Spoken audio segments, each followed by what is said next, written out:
Gopijanallabha Girivaradhari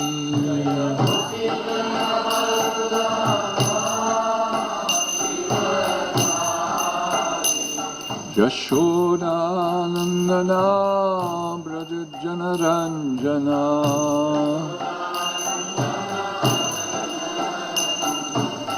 Yashodanandana Brajajanaranjana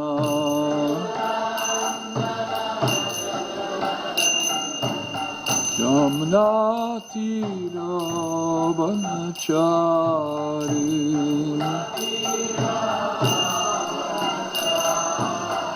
Yamnatira Vanachari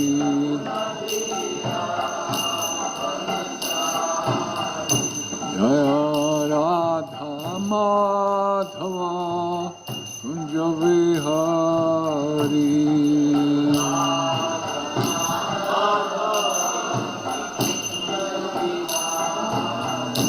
Jaya Radha Madhava Kunja Vihari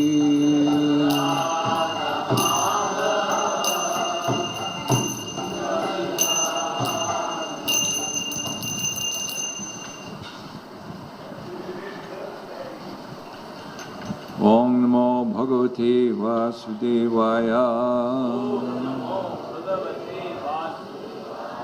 Om Namo Bhagavate Vasudevaya Om Namo Bhagavate Vasudevaya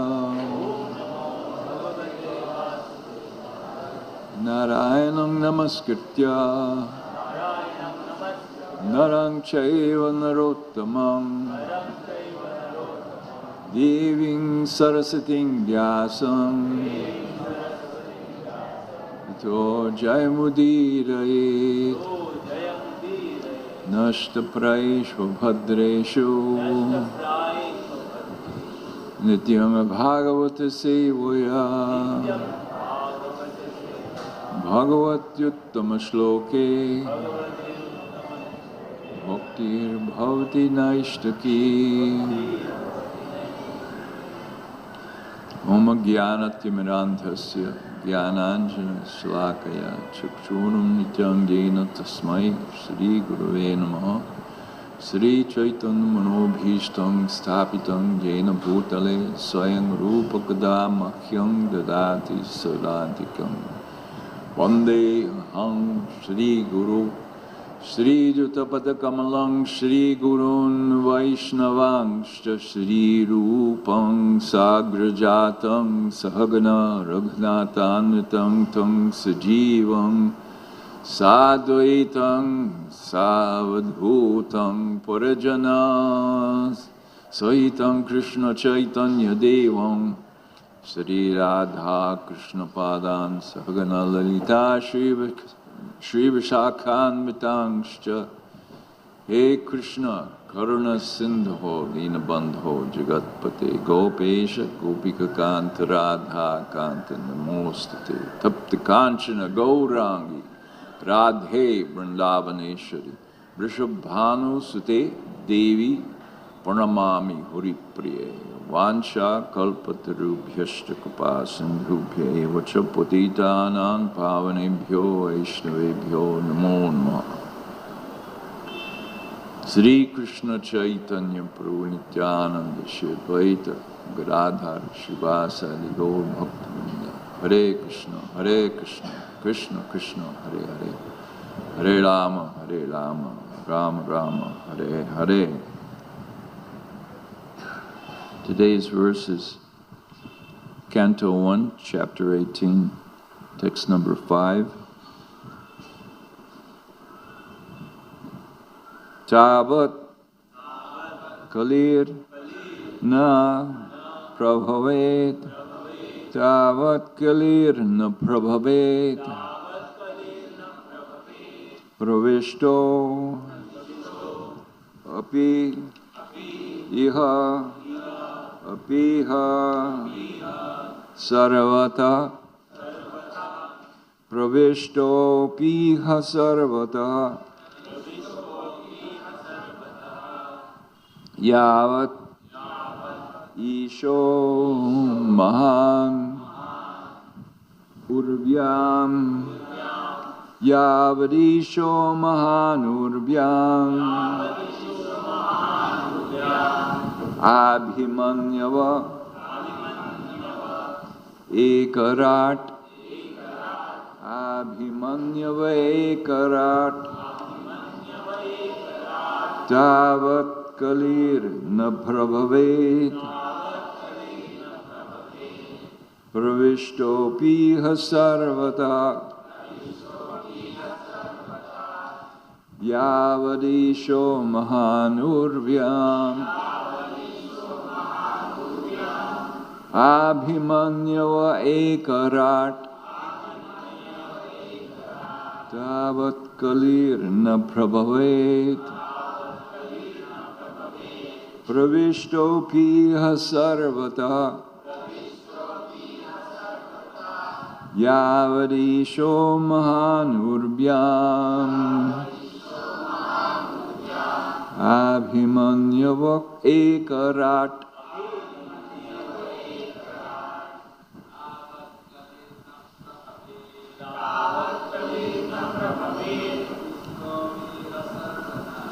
pravishto piha sarvata yavadisho mahanurvyam abhimanyava ekarat tavat kalir na prabhavet pravishto piha sarvata yavadisho mahanurvyam abhimanyava ekarat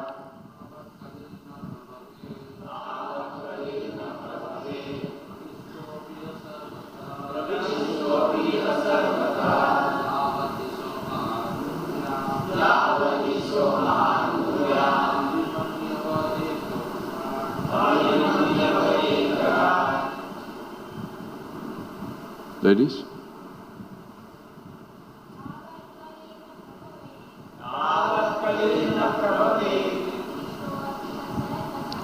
Pravishto piha sarvata Kavadisho manruvyam Abhimanyava ekarat Tavat kalir Pravishto piha sarvata Kavadahi Abhimanyava ekarat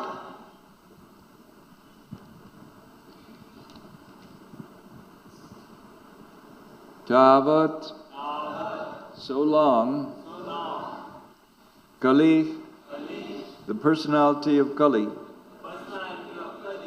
na, cannot, prabhavet, flourish, pravishtaha, entered and, api, even though, iha, here, sarvata,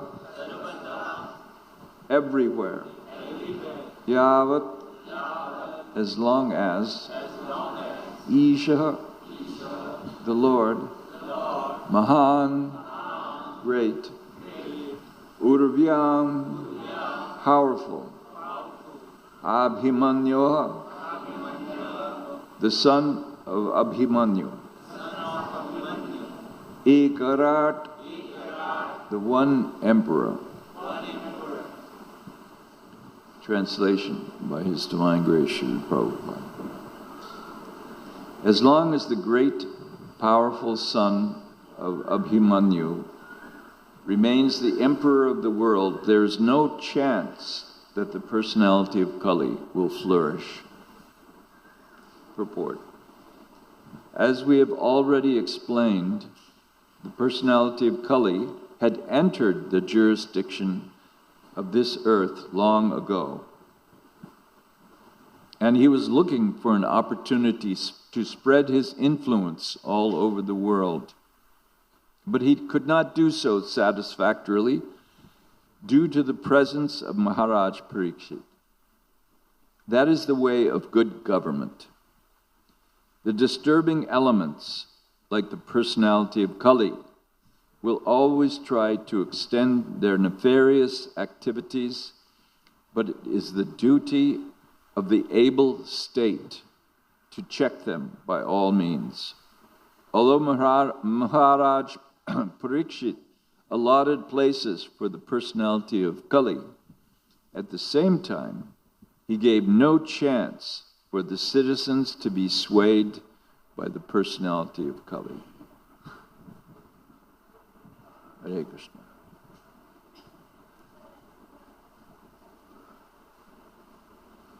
So this verse, Yavat Kalir na prabhavet, that Yavat, as long as Kalir na prabhavet is not flourishing.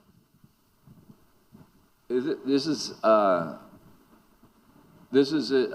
actually in reverse, because Sanskrit is sometimes, for poetic reasons, is put out of order. So, Tavarisho Mahan Urvyam, as long as this great powerful Isha, this great powerful Lord, leader of the Ekarat, he is the one emperor, Abhimanyava. Abhimanyava means the son of Abhimanyu, or Parikshit. Yes. So long as he is the Ekarat, so long as he is the one emperor, Yavad Kalir na prabhavet. So this Kali cannot prabhavate, flourish. And Pravishto apiha sarvata. So Pravishta, he also na pravishta, you cannot enter. Iha sarvatra, here and everywhere.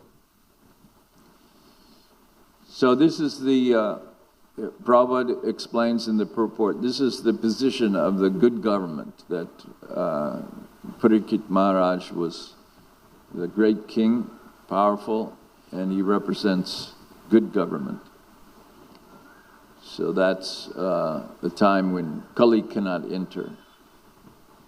Of course, in the West, there's only bad government. The Prabhupada is talking about nefarious activities of Kali. Disturbing elements like the personality of Kali. And he always tries to extend his nefarious activities. So these are the lowest principles. These meat-eating, illicit sex, gambling, and intoxication. These places, Kali was banished to these places. And also the hoarding of gold. So we have our process as individuals. There's the state. The state government is responsible for the society, for in some ways, the culture also. But we have our individual responsibility. So we study Bhagavad Gita. We understand this bhakti process. We are very devoted to the bhakti process according to the parampara. Our Guru, Srila Prabhupada, Bhakti Siddhanta Prabhupada, and on back, Chaitanya Mahaprabhu to Krishna. So this bhakti process is sarvopati vinmuktang tat paritrena nirmalang shikena shikesha sevanang bhakti ruchate. Bhakti ruchate means in Shastra, when it says bhakti uchate means is called. So bhakti is known as, or is defined as, sarvopadhi vinirmuktam. First thing, free from all designations, Prabhupada used to say, black, white, American, Russian, because in those days, I guess now still, America was very antagonistic to Russia. So black, white, Indian, American, Russian, all these designations. As a matter of fact, in the Bhagavad Gita says, Vidyabhiniya Sampanne, Brahmane, Gavihastani, Shunichaya, Sapakecha, Pandita, Samadarshana. He sees all of these as equal. Amazing. He sees the Brahmana and the Sapach, the Swa, in that case, Kutta means, Swa means the dog. So he sees Brahmana and the Swapach. Pach means to eat. So the dog eater and the Brahmana, he sees them equal. And Gavi, Hastani, he sees the cow and the elephant as the, so examples, these are examples. All living beings or Atma, soul. So the sage sees these living beings equally. So we have to try to rise. It's not possible to immediately be on that platform, but we have to do our best, because sarvopadhi vinirmuktang, this, in the definition of bhakti, we're asked to please get rid of these upadhis, these designations. Tatparatarena nirbalam. So we have to become purified. But how do we do this? Shikena, Shikesha Sevanam. By Sevanam, by service, Seva, to Rishikesha, with the Rishikena. Rishika means the senses, and the Rishikesha, Esha, he's the Lord of the Rishika. He's the Lord of the senses. We serve him with the Rishika, with the senses. So we come to the temple, just like Maharaj Ambarish is an example. He came to the temple, he smelled the incense, he bowed in front of the deity. We taste prasad, we taste the tulsi. So many ways we can serve with the senses. So this, and then there's another verse, as a practitioner, as a bhakti yogi, or as someone who is practicing bhakti, there's another verse, bhakti ruttama, anyabhilashita shunyam jnana karma jnanavritam anakulyena krishnanushilanam bhakti ruttama.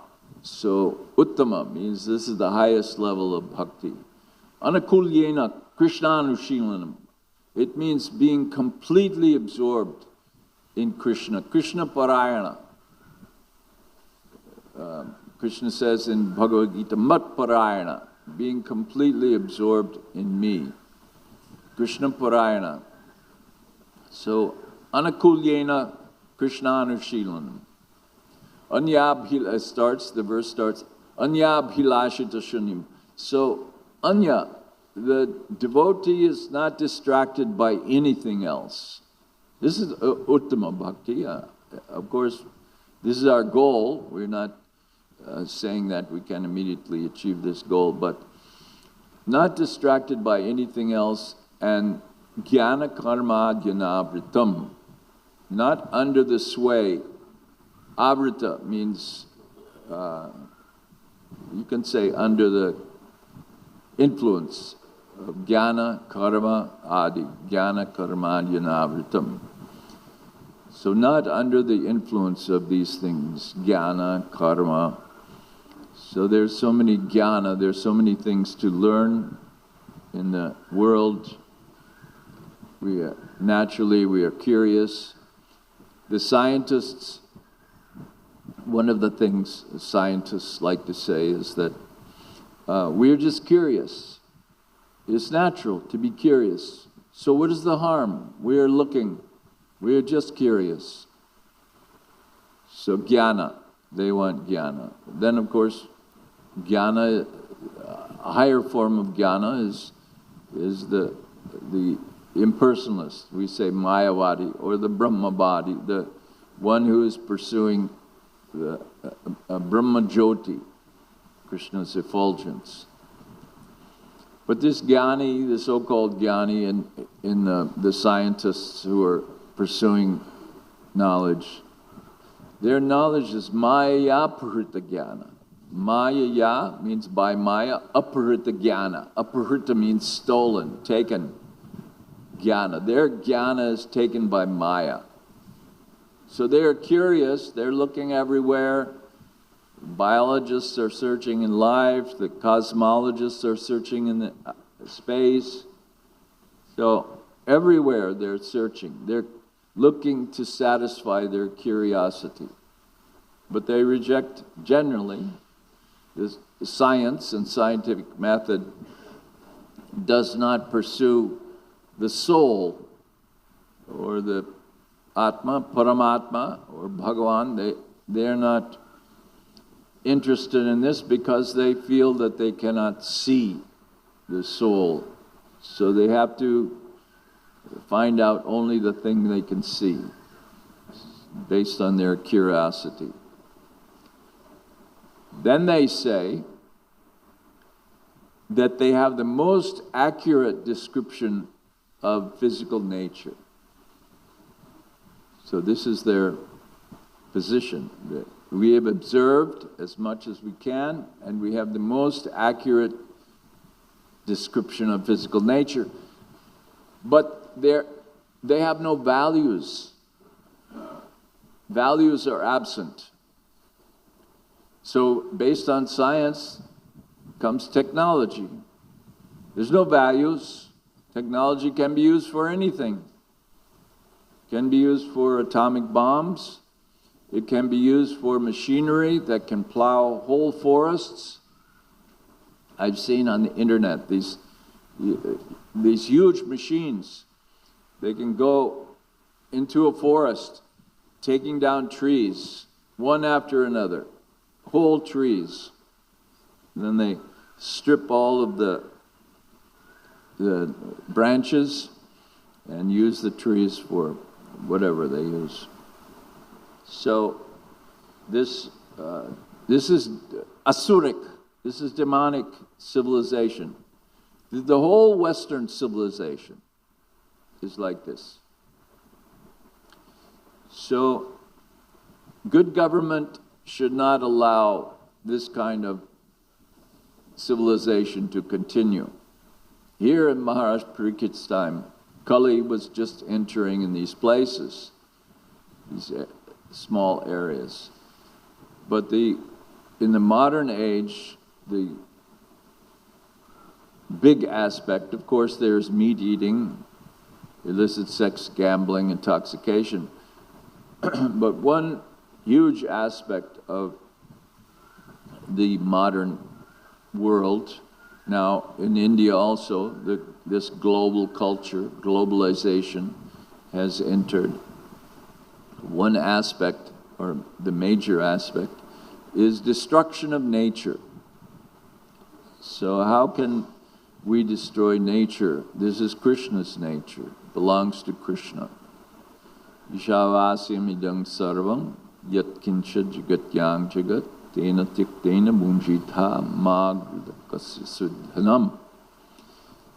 So this belongs to Isha. Ishavasyam idang sarvam. All of this, sarva, belongs to Isha, to the Supreme Lord. We should take our quota. Not cut down forests. There's one Vaishnav sect in Rajasthan, I think also Uttar Pradesh, the Bishnois they're called.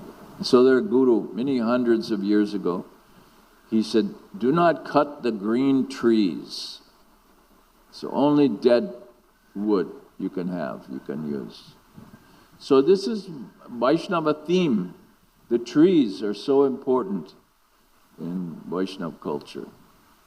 That's just one thing. The nature, exploiting nature. Prabhupada said that he was telling the story of Hiranyaksha taking the earth, casting the earth into the Garbhalaka ocean. And then Brahmamurti came and rescued the earth and fought with Hiranyaksha. So he took all the gold. Hiranyaksha wanted the gold. Hiranya means gold. So he wanted the gold, he took it from the earth. So Prabhupada explained, this is like the modern men, the modern people who take the oil from the earth. So we're so interested, the oil, the gas, the coal, all this for energy. We are devoted to the energy, Shakti. But who is Shaktiman? Shaktiman is Krishna. So we have our process. We have our process of bhakti, the sarvopadhi vidubhuktam. We're trying to advance in Krishna consciousness. But what about this verse? It says, Tavat isho mahan urbhyam abhimanyava. Abhimanyava means Parikshit. He's the son of Abhimanyu. Abhimanyu, just like Vasudeva Vasudeva. So Abhimanyu, Abhimanyava.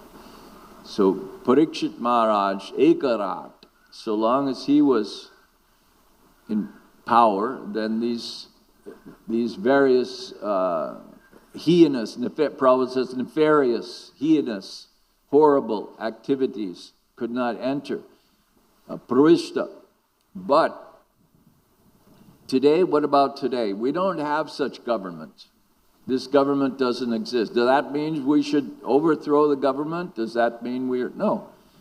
Our process is to fight with the weapon of Sankirtan. Prabhupada explains that Krishna had Sudarshan Chakra, Ram had the bow and arrow, and Chaitanya Mahaprabhu has the Sankirtan. This is the weapon of Sankirtan.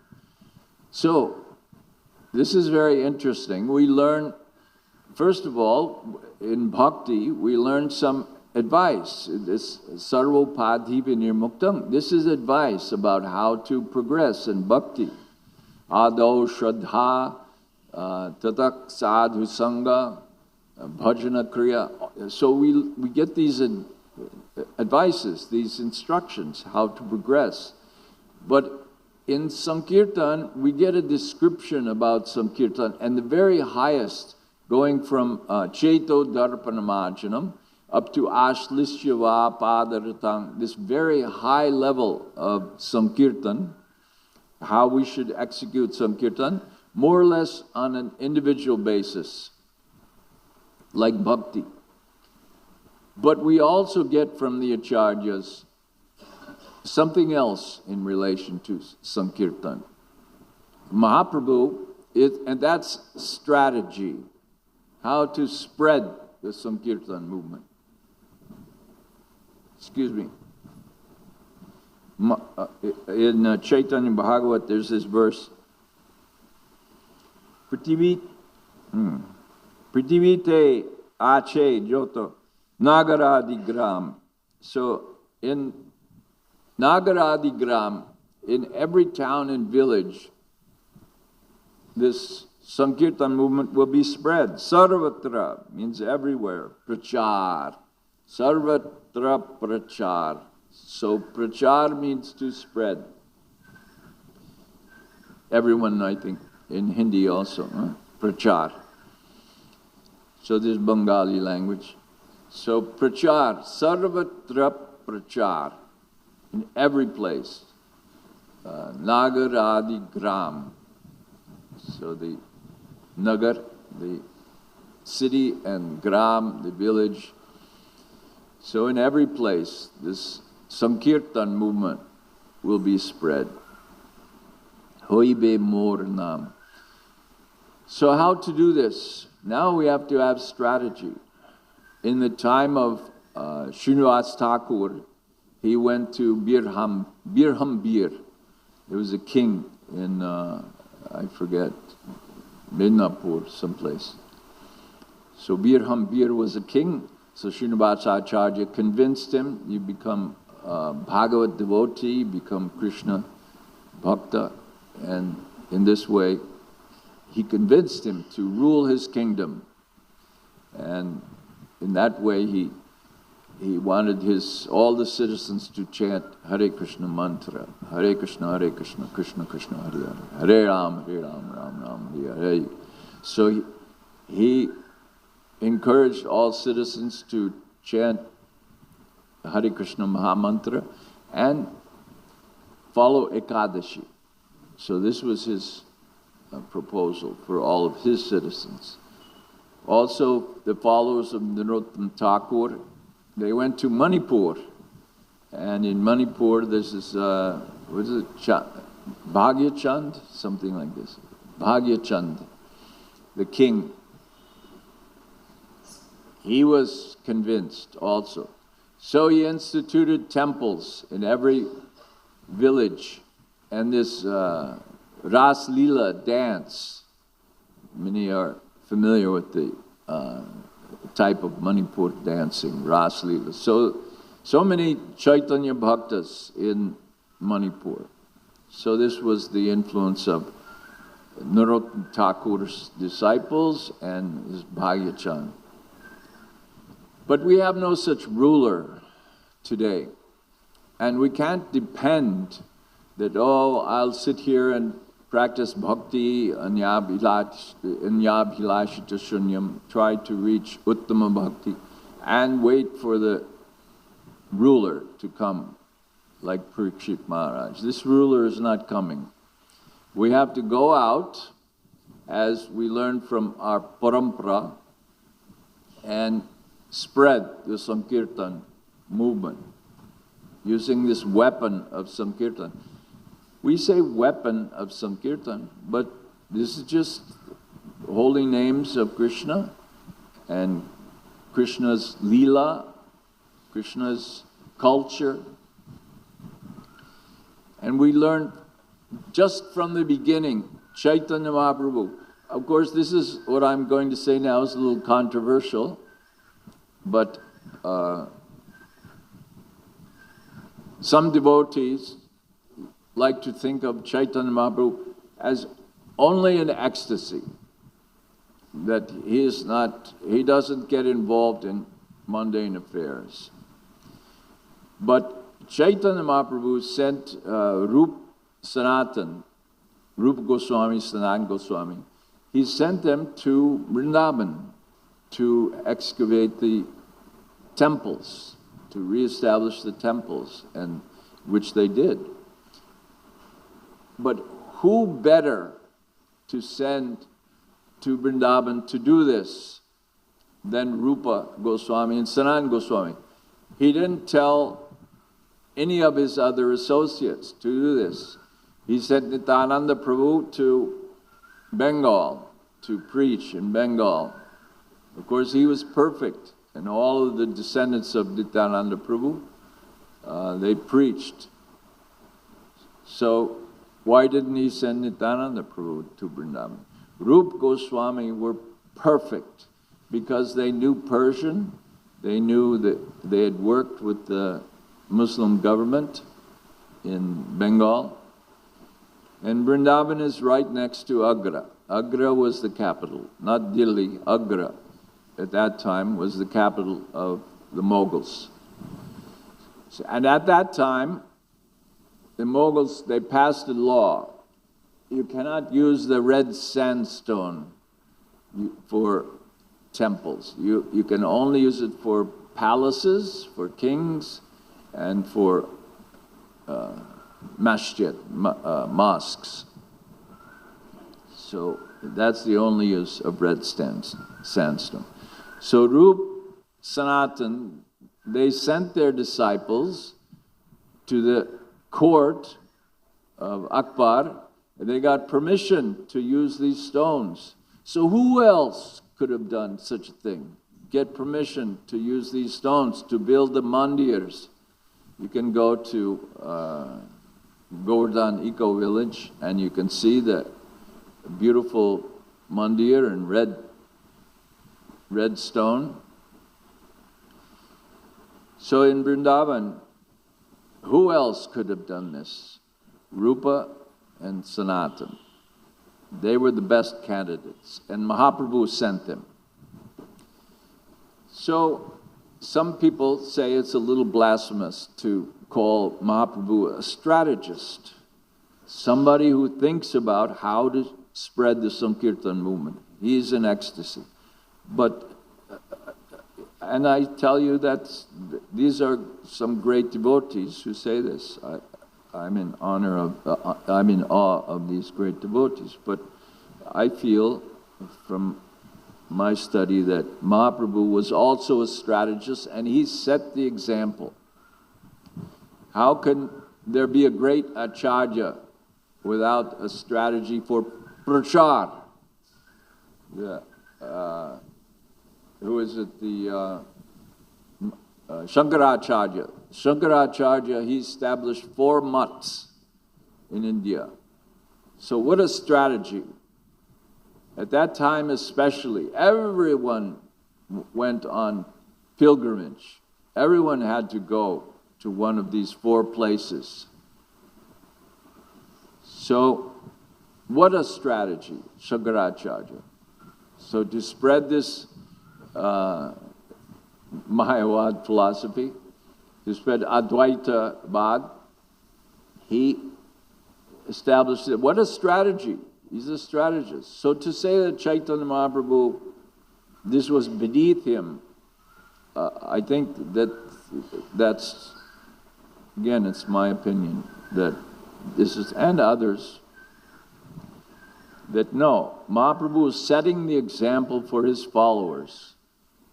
So Rup Sanatan, they wrote books, and they wrote them, Srinivasacharya and Shyamananda Prabhu, they took all the books to Bengal, spread, and so in that way, that was their strategy, to establish the movement. Then later, Vishwanath Chakrabarti Thakur and Baldev Yabhushan. Baldev, he established this sampradaya as a bona fide sampradaya coming from Madhvacharya. And he wrote a Tika commentary on Vedanta Sutra. Bhagavad Gita, of course, Vedanta Sutra. So this was another strategy. It was important for the Chaitanya's movement to have a commentary on Vedanta Sutra. Everyone made a commentary on Vedanta Sutra. Madhvacharya, Ramanujacharya, of course Shankaracharya. Everyone, all of the great acharyas, they made a commentary on Vedanta Sutra. So, until Baldev Vidyabhushan, there was no such commentary. So, strategy. Of course, this we can say beyond strategy. This is a divine thing that he has written this Tika. For the devotees, it's important for everyone, but this is also a part of a strategy. And Bhaktivinoda Thakur, he was also obviously a strategist, establishing this Nam Hatta and all of his writings, songs. Such a strategist, trying to figure out how to face down, how to overcome the influence of the West. This Western influence. Already it was disturbing from the early 1800s up to the late 1800s. Politically, of course, there's the 1857, when there was the so-called the British call it the revolt. What did they call it in India? Anyway, something different. It's funny, different people have different perspectives. So, but that's political. So in another way, Bhaktivinoda Thakur, Bhaktisiddhanta Saraswati Thakur, they could understand that this influence, this European influence, was having a destructive impact on the local culture, Vaishnava culture. And this is a fact. Prabhupada said several times,